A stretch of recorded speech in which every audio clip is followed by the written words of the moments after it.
Hello बच्चों, how are you? This is Atul Sinha, MSc LLB BEd. आपके लिए आज लाइट का चैप्टर मैं लेके आया हूँ and it is very very important for the NDA, CDS, CAPF, AFCAT, XY group, that is air force and navy, that is for civil services, UPSC के लिए, पब्लिक सर्विस कमीशन के लिए, स्टेट्स एंड एसएससी, सभी question exam में ये आते रहे हैं क्वेश्चन लाइट से। I have 20 year vast experience in all competitive exams और हम अनअकैडमी के प्लेटफॉर्म पे प्लस पे आपके साथ पिछले 2.5-3 महीना से लगे हुए हैं, जिसमें हमने सेवरल क्लासेस आपको दिए हैं प्लस के कोर्स में as well as in the special course. मैंने एक प्लस का कोर्स लॉन्च किया है 10 अगस्त से, जिसमें सीडीएस, सीएपीएफ, एफकैट के बच्चों को मैं साइंस और इकोनॉमिक्स कंप्लीट कोर्स 100 लेक्चर में पढ़ा रहा हूं। आप भी उसमें ज्वाइन करें। अतुल सिन्हा मेरा कोड वर्ड है, उसका इस्तेमाल कीजिए। 10% का आप डिस्काउंट पाए बच्चों और एडमिशन पाए। अभी मैं 1 सितंबर से एक नया बैच लॉन्च कर रहा हूं for 15 lecture, that is between 1st of September to 5th of September for 6 September 2020 NDA exam. Let us start बच्चों। लाइट क्या है? Light is a form of energy. प्रकाश पूछा जाएगा क्या है, तो प्रकाश एक ऊर्जा का एक रूप है। ओके, लाइट है ड्यूअल नेचर। प्रकाश की दोहरी प्रवृत्ति होती है। It has particle nature as well as wave nature. प्रकाश की कण की प्रवृत्ति होती है, साथ ही साथ तरंग की प्रवृत्ति होती है बच्चों। Particle nature of light was first of all proposed by sir Isaac Newton, as we have already discuss. Newton को क्या कहते हैं? Father of physics. Newton propose his corpuscular theory in 1670। प्रकाश का कणिका सिद्धांत, जिसमें न्यूटन ने क्या कहा कि प्रकाश एक कण है। Got it. उसके बाद आई है wave nature. Wave nature was proposed by Robert Hooke, Christian Huygens in 1678. That is called Huygens principle. He derived the law of reflection as well as refraction. Law of reflection और refraction दोनों Huygens का है। 1803 में Thomas young ने prove किया कि the wave theory by experiment on the interference of light. Thomas Young, that is, proved that light has wave nature. In 1815, that is Fresnel provide the mathematical equation of Young experiment. Young experiment का mathematical expression किसने दिया है? तो Fresnel ने 1815 में। इस तरह से बिल्कुल स्ट्रेट फॉरवर्ड क्वेश्चन एसएससी में आते हैं, एनडीए में आते हैं, आपको जहां पे भी आएगा आपको देना है। Max Planck proposed that light is made up of finite packets of energy known as light quantum, and it depend on the frequency and velocity of the light. Light के फ्रीक्वेंसी मतलब आवृत्ति और वेग पर निर्भर करता है। Okay, next very important contribution was done by sir Isaac Newton, that is sir Albert Einstein. Newton का तो कॉर्पस्कुलर थ्योरी था ही था। Albert Einstein in 1905 proposed that light possesses the characteristics of both particles as well as wave nature. तो final से है बच्चों, light को dual nature किसने प्रूव किया है? It has been asked by some person to me also. एक मेरे को लेक्चरर पटना यूनिवर्सिटी के थे, कहीं डायरेक्टर थे, तो उन्होंने इंटरव्यू में पूछा था कि who propose that is finally say that light है ड्यूअल नेचर। मैंने कहा कि अल्बर्ट आइंस्टीन का है कि अब आपको कुछ पूछने की जरूरत ही नहीं है, so you are having vast experience and he was the professor of physics. उन्होंने कहा कि क्या कमाल की बात है, कंपटीशन में इस तरह के टीचर मिलते नहीं हैं। तो बच्चों, आप अगर एक्सपीरियंस के साथ साथ एक्सपीरियंस इन राइट डायरेक्शन कहेंगे तो दैट इज बेटर। कि कंपटीशन में किसका डायरेक्ट एक्सपीरियंस है? कॉलेज के प्रोफेसर वहां के स्टडी सब्जेक्ट को जानते हैं, यूनिवर्सिटी के सब्जेक्ट को, बट कंपटीशन का मूड अलग होता है। तो यहाँ पे आपको अलग ट्रेनिंग की जरूरत है, and we are here to train you for the clearing the exam, all competitive exam. He suggested that light is made up of the photons or quanta. Max Planck के क्वांटम थ्योरी का इस्तेमाल करके Albert Einstein ने क्या कहा कि light itself can be quantized, discrete particle है, छोटे छोटे बंडल पैकेट्स के रूप में लाइट में अगर लाइट आता है, सबसे छोटे पार्टिकल को उसने क्वांटा कहा या फोटॉन्स कहा। Quantum mechanics gave the proof of the dual nature of light. बच्चों नेक्स्ट आ जाइए Maxwell. Maxwell in 1865 propose that light is electromagnetic wave. आ चुका है बार बार एग्जाम में कि विद्युत चुंबकीय तरंग है, किसने कहा है? तो मैक्सवेल ने कहा है। The dual nature of light has been extended to a similar duality in the matter as well. Matter का भी ड्यूअल नेचर होता है, लाइट का भी ड्यूअल नेचर होता है, ये दोनों एक दूसरे को इक्वेट किया गया है। Electrons and atom are originally considered as corpuscles, corpuscles है, पार्टिकल्स है। In 1929 prince Louis Victor de Broglie आपने पढ़ा होगा, awarded the Nobel Prize of Physics for his discovery of the wave nature of the electron. Wave nature of electron के लिए de Broglie को Nobel prize मिला। It is a hard fact जो आपको जरूर ध्यान में रखना है। Light travel in a straight line. It is called rectilinear propagation theory of light. आ चुका है, क्वेश्चन आ चुका है, एसएससी का ये क्वेश्चन है कि रेक्टिलिनियर प्रोपेगेशन थ्योरी। अब इसके बारे में इसका कंट्राडिक्शन भी हम लोग पढ़ेंगे डिफ्रैक्शन ऑफ लाइट में। रेक्टिलिनियर कहता है कि स्ट्रेट फॉरवर्ड चलती है। पूछा गया कि सन से लाइट कैसे आती है, तो पैरेलल हजारों लाखों बीम ऑफ लाइट आते हैं।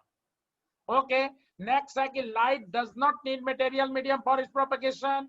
ईएम वेव को, इलेक्ट्रोमैग्नेटिक वेव को, सारे वेव को, इलेक्ट्रोमैग्नेटिक वेव को कोई मीडियम की जरूरत नहीं है।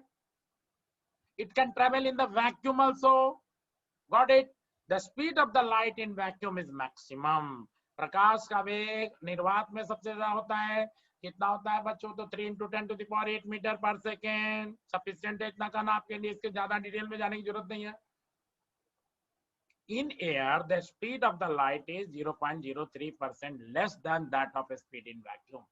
वैक्यूम से एयर में स्पीड इसका 0.03% कम होता है, but for all practical purpose we take it as 9.8 metre per second.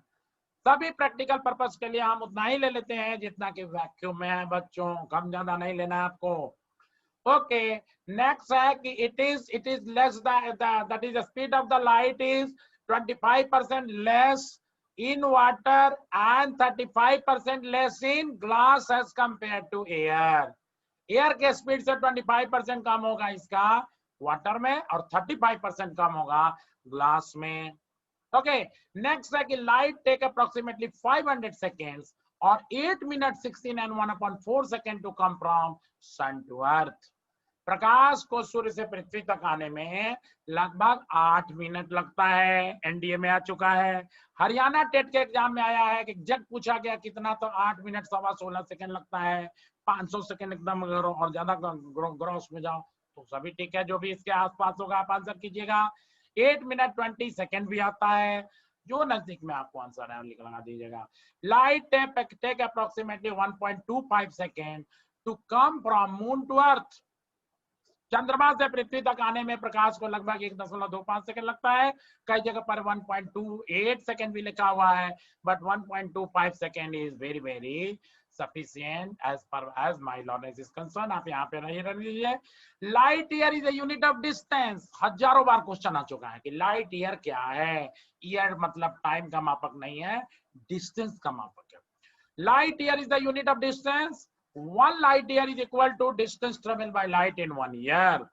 एक प्रकाश वर्ष बराबर प्रकाश द्वारा एक वर्ष में तय की गई दूरी, और 1 light year is equal to 9.46 into 10⁻15 metre. एक प्रकाश वर्ष बराबर 9.46 into 10⁻15 मीटर होता है बच्चों। In this way sun is 8 light minute away from us.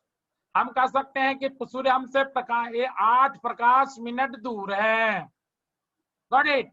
The nearest star from Earth is Sun. पृथ्वी का सबसे निकटतम तारा क्या है? कल भी मैंने क्वेश्चन पूछा था, बच्चे गलत आंसर दे रहे थे, काफी बच्चों ने गलत आंसर दिया। Nearest star from earth is sun. सबसे नजदीक तारा है सूर्य है। The next star nearest to earth after sun is Proxima Centauri. Clear cut मैंने इसीलिए पॉइंट दे दिया है कि पृथ्वी के सबसे नजदीक तारा है सूर्य, सूर्य के बाद सबसे नजदीक तारा है Proxima Centauri. It is 4.2 light year away from us. Proxima Centauri हमसे 4.2 लाइट ईयर अवे दूर है। देन आफ्टर अल्फा सेंचुरी आता है which is 4.3 light year away from us. 4.3 light year दूर है हमसे. Got it? अब आ जाइए, bigger unit of the distance is parsec. Light year से बड़ा यूनिट क्या है? पारसेक, जिसको पैरेलैक्स सेकंड कहते हैं. 1 पारसेक इक्वल टू होता है 3.3 लाइट ईयर, और 1 light year is equal to 0.306601 parsec. Speed of the light is was first of all measured by Olio Romer. Olio Romer ने 1676 में मेजर किया था स्पीड ऑफ द लाइट. पहले रोमर ने, फिर फिजो ने, फिर फोकाल्ट ने, ये सब साइंटिस्ट आएगा तो सबसे पहले रोमर ने बोला. ठीक है. पारसेक पैरेलैक्स सेकंड क्या होता है? तो it is a unit of length used to measure the large distance that is top astronomical object outside the solar system के लिए हम पारसेक यूज करते हैं. उसके बाद आ जाइए बच्चों एस्ट्रोनॉमिकल यूनिट AU. AU क्या होता है? It is the unit of measurement. Measurement का भी एक यूनिट है डिस्टेंस का. That is mean distance from the centre of the earth to the centre of the sun. Sun और अर्थ की दूरी बदलती रहती है, हमेशा साल भर में बदलती रहती है. कभी सन काफी नजदीक होता है, कभी दूर होता है. तो इसलिए एवरेज डिस्टेंस लिया जाता है. Mean distance plus average distance 1 astronomical unit बराबर हो जाएगा 150 million kilometre. 150 million kilometre, that is 1 astronomical unit. Got it. उसके बाद आ जाइए नेक्स्ट टॉपिक हम आपको करा रहे हैं photo electric effect. Photo electric effect, प्रकाश विद्युत प्रभाव. Einstein got Nobel Prize of Physics for the photoelectric effect in 1921, which he received in 1922.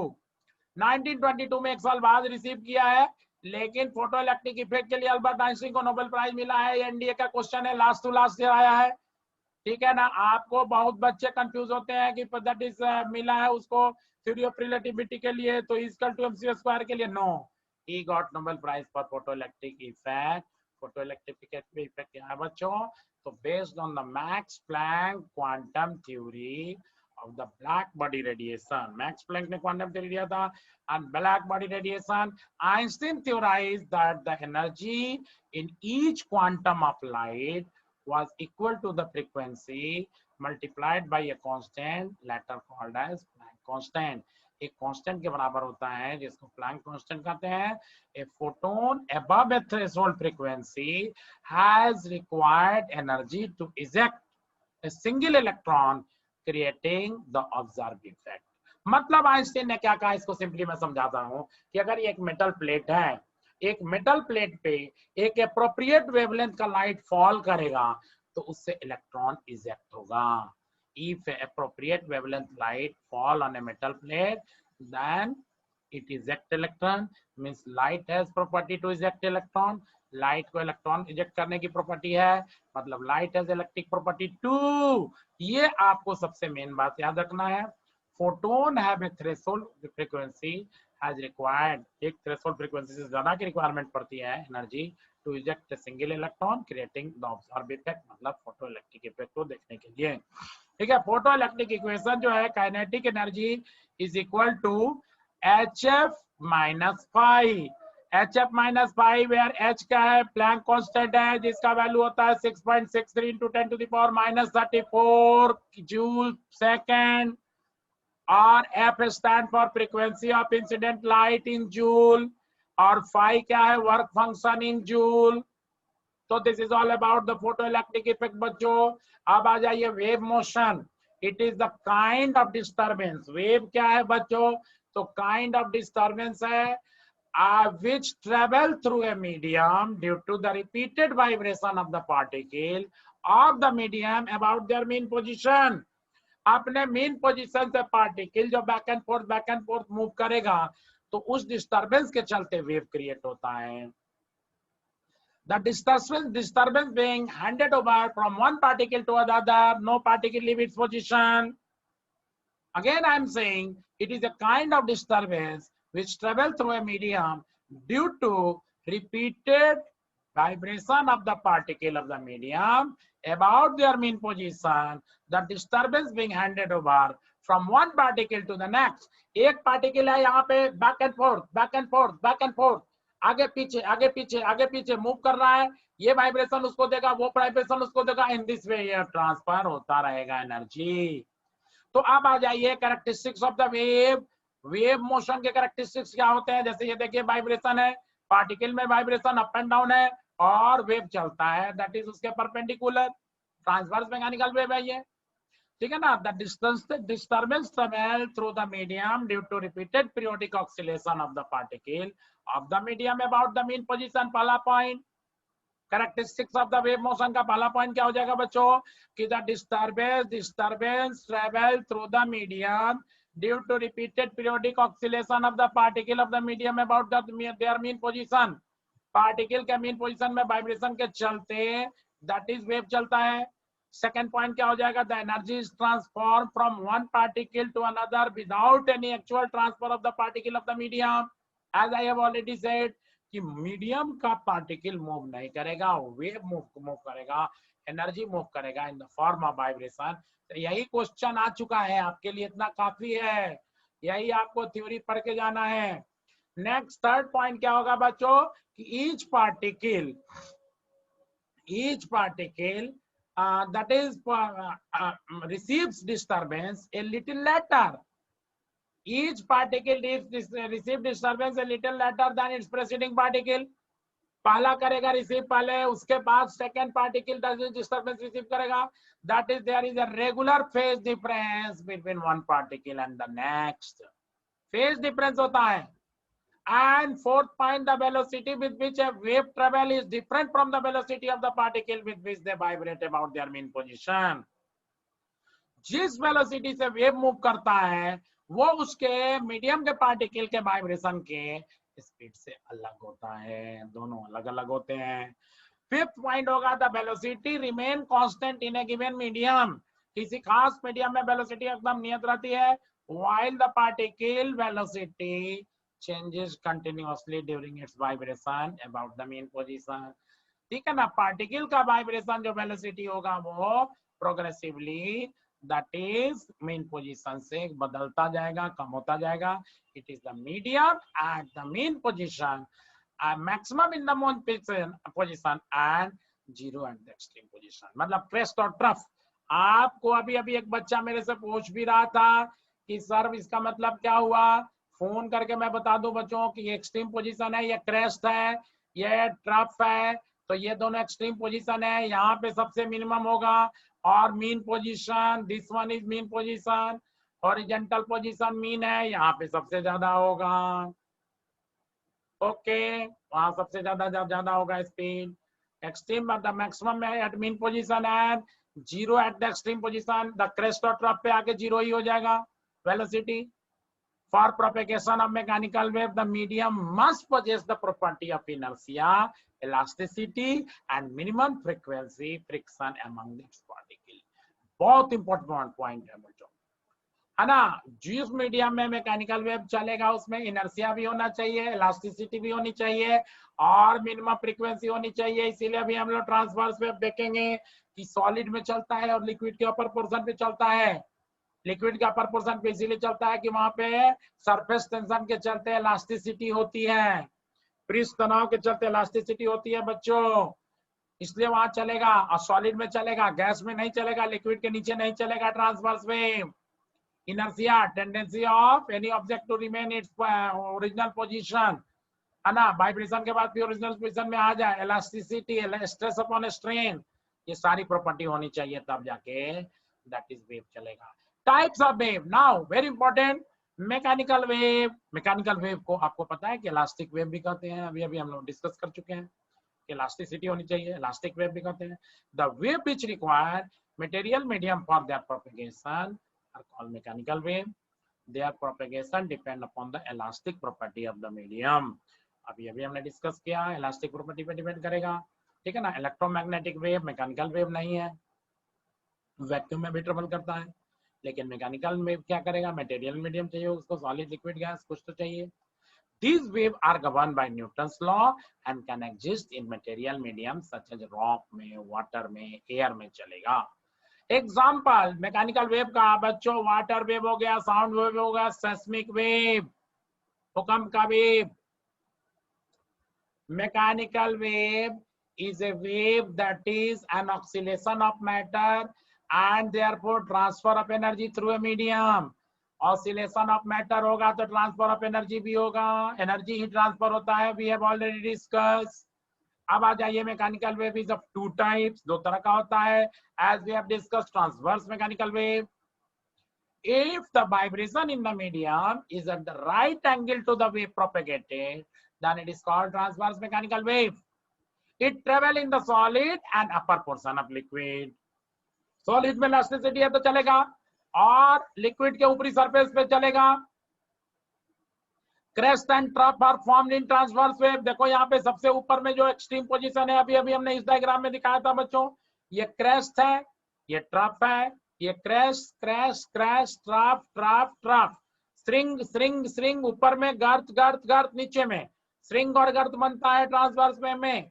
एक क्रेस्ट से दूसरे क्रेस्ट की दूरी लैम्डा है, जो कि वेवलेंथ है. Wavelength is measured in lambda, है ना, और वेवलेंथ को हम नापते हैं एंगस्ट्रॉम में, इंगित करते हैं, denoted by lambda, and measured in angstrom.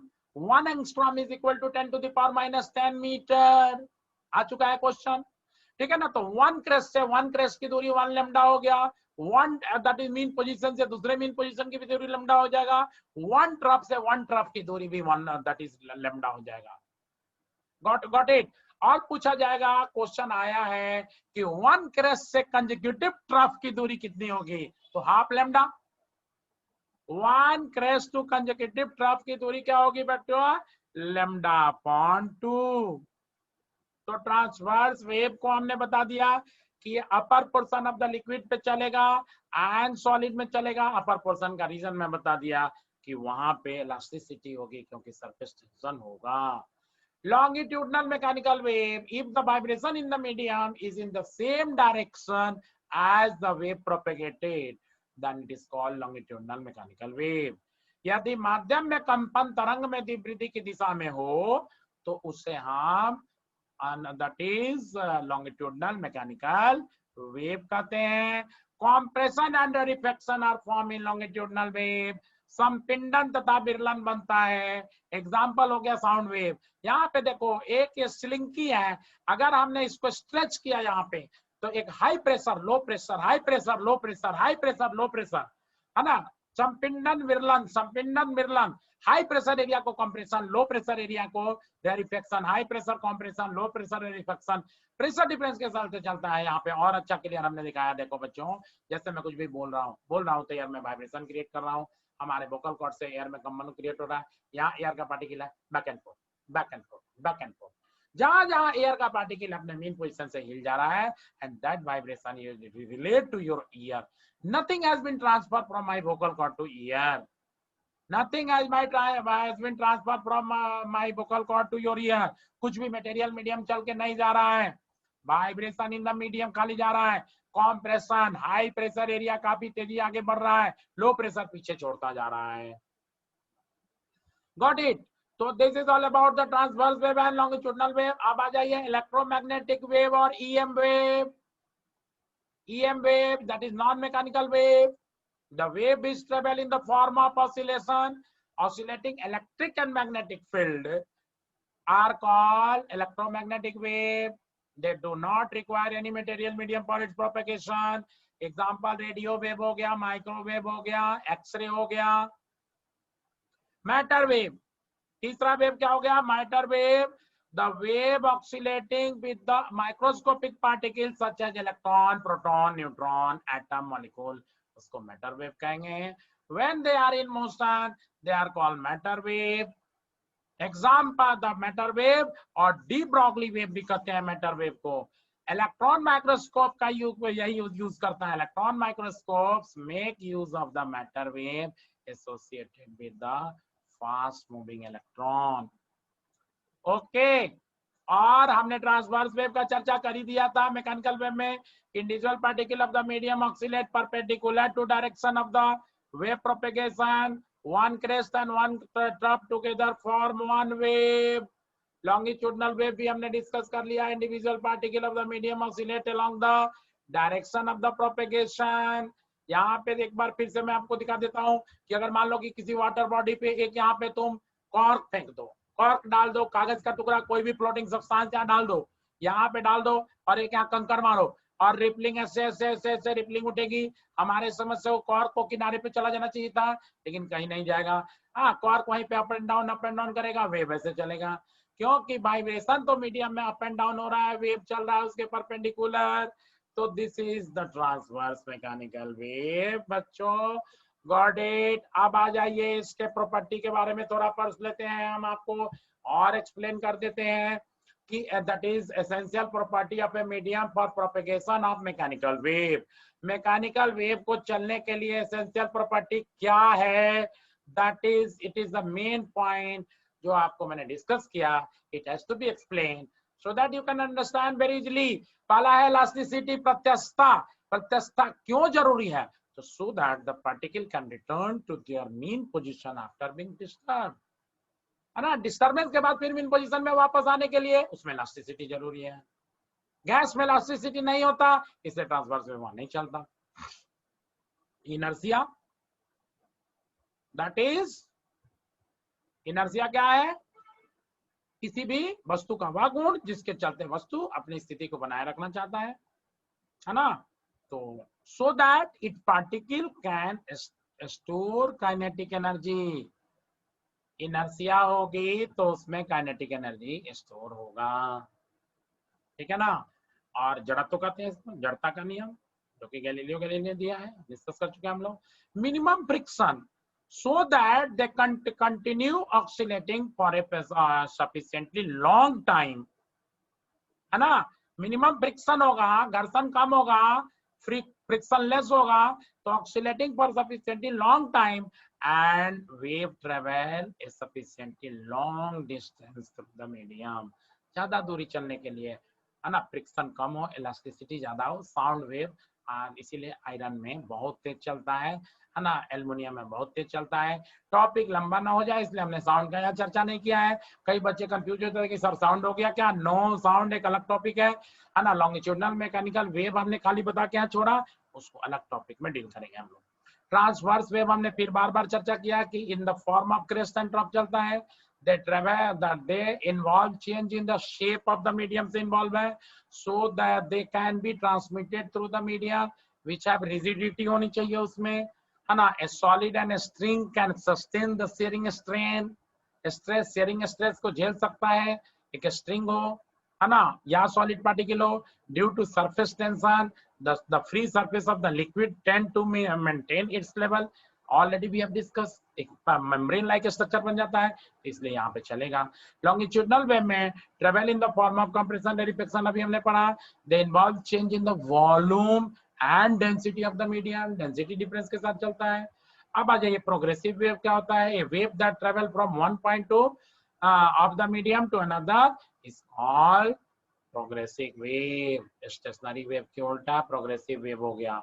अब आ जाइए, आपको मैं बता रहा हूँ प्रिंसिपल ऑफ सुपरपोजिशन, बहुत इंपॉर्टेंट पॉइंट है, इससे भी क्वेश्चन आता है कि when a number of wave travel through a medium simultaneously, एक साथ कई वेव चले, the resultant displacement of any particle of the medium at any given time is equal to the algebraic sum of the displacement due to the individual wave.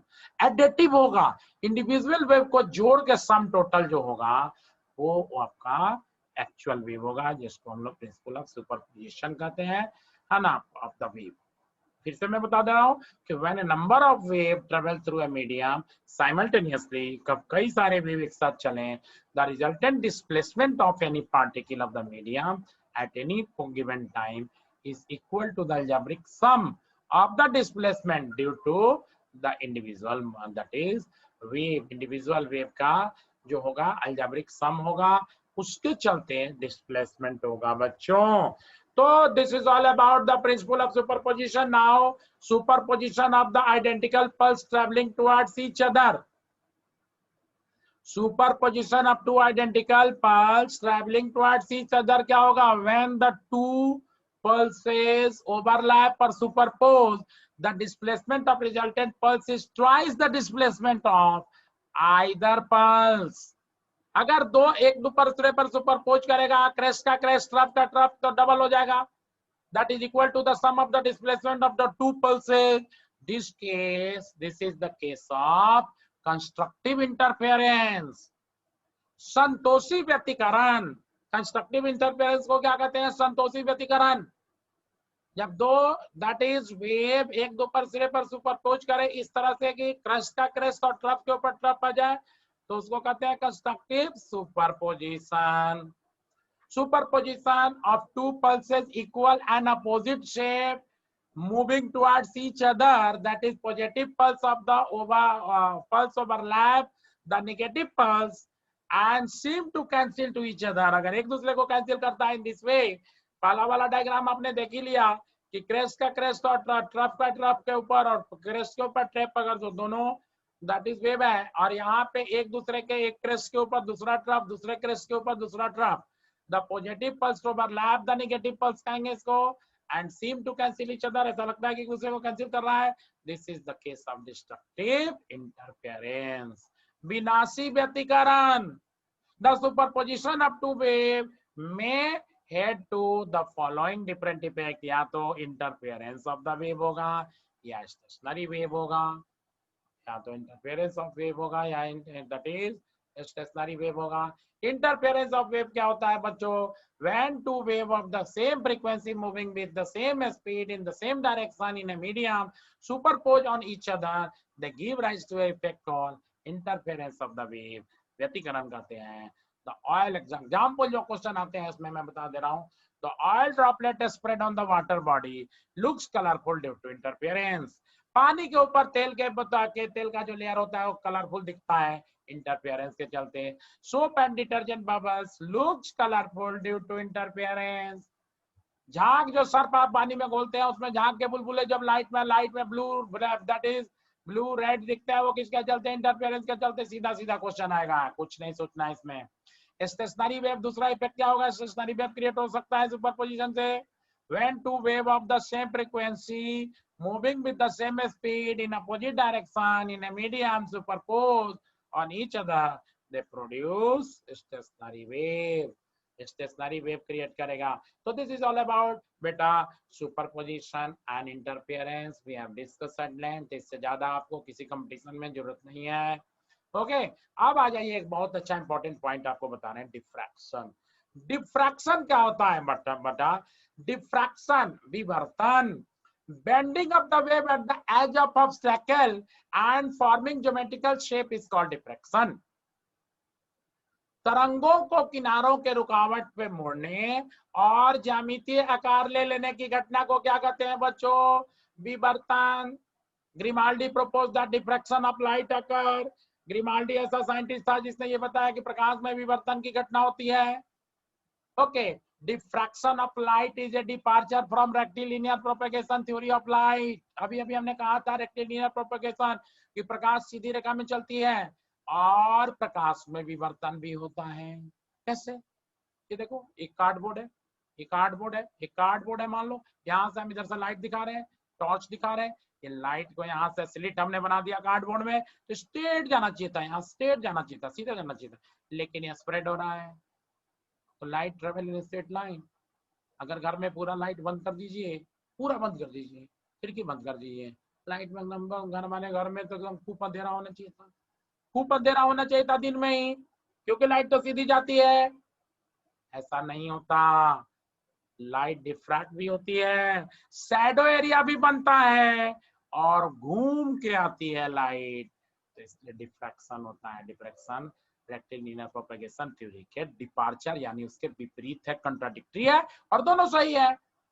Got it? दोनों सही है. अब इसमें मैं पूछता हूं बच्चों से कि diffraction of sound is more और लाइट इज मोर, तो बच्चे कहते हैं कि लाइट में ज्यादा होगा. No, diffraction of sound is more than light because light sound wave has larger wavelength. विवर्तन की घटना ध्वनि तरंग में ज्यादा होती है प्रकाश तरंग से, क्योंकि ध्वनि तरंग में का तरंग दैर्घ्य ज्यादा है. मैं अगर बोल रहा हूं तो घूम के हमारी आवाज दूसरे घर के कमरे में भी जाती है. जिस कोचिंग में मैं पढ़ाता हूँ सारे टीचर अगल बगल वाले अपना अपना दरवाजा खिड़की बंद कर लेते हैं क्योंकि मेरी आवाज बहुत तेज है। और बच्चे कहते हैं, टीचर लोग कहते हैं कि भाई हमारा क्लास डिस्टर्ब हो रहा है। अब बच्चों को किसी किसी को इसकी गूंज अच्छी नहीं लगती है, और 99% बच्चों को अच्छी लगती है। कहते हैं कि सर बच्चे तो एकदम बिल्कुल बिल्कुल हमारे दिमाग में बैठ गया। तो रोज यही चर्चा हो रही है, आप ही लोग का, हम लोग भी फीडबैक पे चर्चा करते हैं। तो अभी निष्कर्ष यही निकला है कि नहीं, हमको जैसे पढ़ा रहा हूँ वैसे ही पढ़ाना चाहिए। अगर कोई सजेशन हो तो आप जरूर दीजिएगा। I will try to contemplate on those suggestion also, because all of you are very very vital for me. सभी लोग ही महत्वपूर्ण है हमारे लिए, कोई अपने आप को ये ना समझे, ठीक है ना। आप ही के लिए मैं सारा मेहनत दिन भर कर रहा हूँ, ठीक है ना। मेरा रेफरल कोड इस्तेमाल करना मत भूलना बच्चों। अतुल सिन्हा कोड वर्ड है अनअकैडमी के प्लेटफॉर्म पे। प्लस में आप अभी आ जाइए, 10 अगस्त से मेरा सीडीएस का बैच चल रहा है और नया बैच है, अभी बहुत कुछ बाकी है, बहुत कुछ आप देख सकते हैं। अभी जस्ट भी अभी स्टार्टेड, उसमें इकोनॉमिक्स एंड पूरा साइंस में पढ़ा रहा हूँ। 3 महीने का कोर्स है, सीडीएस सीएपीएफ एफकेट तक चलेगा एंड यू विल एंजॉय। वहाँ पे बिल्कुल एनवायरमेंटल साइंस से लेके हर चीज मैं टू द पॉइंट यूपीएससी के सिलेबस को बिल्कुल आर पार करने के मूड में हूँ। दो हाथ करना है, आपको कराना है। Okay, light wave are not mechanical wave. Again I am saying, सुन लीजिए आप ध्यान से कि light wave are not mechanical wave but light wave are transverse wave. प्रकाश तरंग ध्वनि दैट इज यांत्रिक तरंग नहीं है, फिर भी प्रकाश तरंग ट्रांसवर्स वेव है, because electric and magnetic vector are perpendicular to each other. इसका विद्युतीय तथा चुंबकीय दैट इज वेक्टर एक दूसरे के परपेंडिकुलर है। and if we nullify either electric or magnetic vector then it is called polarization। यदि प्रकाश के विद्युतीय तथा चुंबकीय तरंग में से किसी एक के प्रभाव को खत्म कर दिया जाए तो उसको क्या कहते हैं? पोलराइजेशन कहते हैं बच्चों। पोलराइजेशन क्या है? Oscillation in the transverse that is EM wave, electromagnetic wave oscillating electric and magnetic field is along the direction perpendicular to the direction of propagation is called polarization. Got it? Oscillation in transverse that is electromagnetic wave oscillating electric and magnetic field is along direction perpendicular to the direction of propagation is called polarization। जब transverse और that is जब electric और magnetic vector एक दूसरे पे superpose करता है, अगर वो दैट इज वाइब्रेट करता है तो तीसरा वेव निकलता है जो क्या हो जाता है? ट्रांसवर्स वेव हो जाता है। Light is said to be linearly polarized if it is oscillating is continue और टू वन डायरेक्शन। अगर वन डायरेक्शन में हो जाए तो क्या हो जाएगा? ये पोलराइज हो जाएगा। Okay, and that is most of the light source in nature emit polarized. Most light source in the nature emit unpolarized. Unpolarized, ज्यादातर लाइट अनपोलराइज होता है, पोलराइजेशन हो सकता है। अब क्वेश्चन आएगा कि which of the wave phenomena is not common in light and sound. आ चुका है question. Which of the wave phenomena is not common in light and sound? रहेगा that is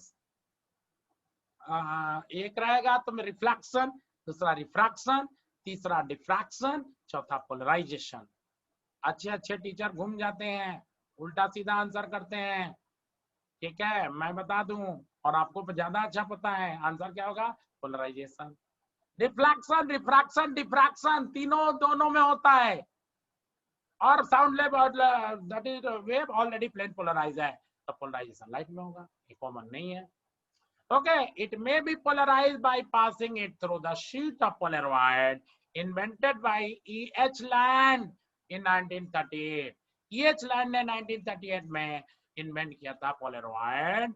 Polaroid is used in the motor vehicle to polarize the light of incoming vehicle from opposite side.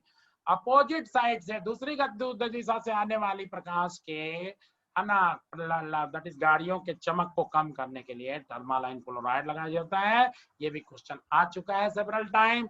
तो this is all about the first lecture of the light in which we have discussed the wave, transverse wave, longitudinal wave, nature of the light, on speed. इसको किसने नापा था? Very vital question, बहुत important question आज हम लोगों ने discuss किया। और अगले क्लास में हम रिफ्लेक्शन और रिफ्लेक्शन के लेके आएंगे keeping in mind your exam is going to be happen on the 6th of September. Very soon the next lecture will come. आज हमने ब्लड का लेक्चर आपको पब्लिश किया. पीपल एंजॉय इट, बहुत बच्चों ने पसंद किया है. आप ही के डिमांड पे मैं अगला लेक्चर लेके आ रहा हूँ, सभी लेक्चर लेके आ रहा हूँ. तो अब आपसे मैं फिर से बताऊंगा कि एनडीए के लिए क्रैश कोर्स मैं 1 सितंबर से 5 सितंबर 15 लेक्चर का एक कोर्स लेके आ रहा हूँ. बहुत इंपॉर्टेंट है. अगर उसको ज्वाइन करेंगे तो आपको 10 क्वेश्चन का फायदा हो जाएगा, which is very very, that is enough for the clearing the exam. क्योंकि 5-2-1 से रह जाते हैं तो मैं 10 की गारंटी देता हूँ कि उतने में से आ जाने चाहिए. ठीक है, तो आप उसको 1 से 5 सितंबर ज्वाइन कीजिए.